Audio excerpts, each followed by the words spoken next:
Hi అండి, ఈరోజైతే నేను చిక్కుడుగా కర్రీ చేస్తున్నాను చూడండి ఫ్రెండ్స్. ఫస్ట్ చిక్కుడుకాయలు శుభ్రంగా కట్ చేసి కడుక్కొని కొద్ది వాటర్ పోసి ఉడకబెట్టాలండి. నెక్స్ట్ తర్వాత కొద్దిగా ఉల్లిపాయ, టమాటా, పచ్చిమిర్చి కట్ చేసుకొని పక్కన పెట్టి అందులోనే మరికొన్ని ఉల్లిపాయలు, టమాటాలు, కొద్ది జీలకర్ర పేస్ట్ చేసి పక్కన పెట్టుకోవాలండి.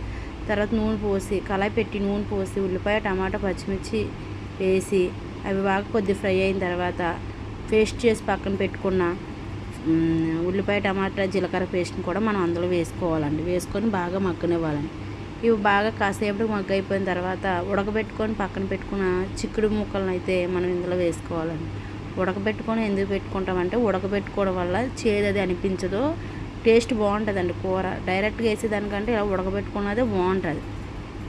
మేమైతే ఎప్పుడు ఉడకబెట్టుకొని వండుకుంటాం. ఇలాగ వేసిన తర్వాత కొద్దిగా సాల్ట్ వేసేసుకొని కాసేపు సిమ్లో పెట్టుకొని ఉడకబెట్టుకోవాలండి.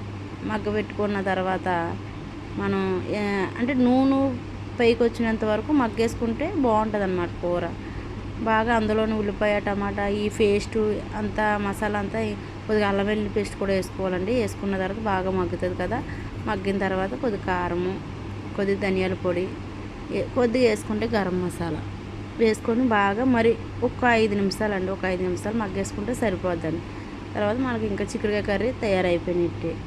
ప్లీజ్ సబ్స్క్రైబ్ చేయండి, సపోర్ట్ చేయండి. మీరు సపోర్ట్ చేస్తే మేము ముందుకు వెళ్ళగలుగుతాం. మాట్లాడి చిన్న యూట్యూబ్ ఛానల్ని మీరు సపోర్ట్ చేస్తే మేము ముందుకు సాగుతామండి. థ్యాంక్ యూ సో మచ్ అండి. నా వీడియో చూడడమే కాకుండా లైక్ చేసి సపోర్ట్ చేసి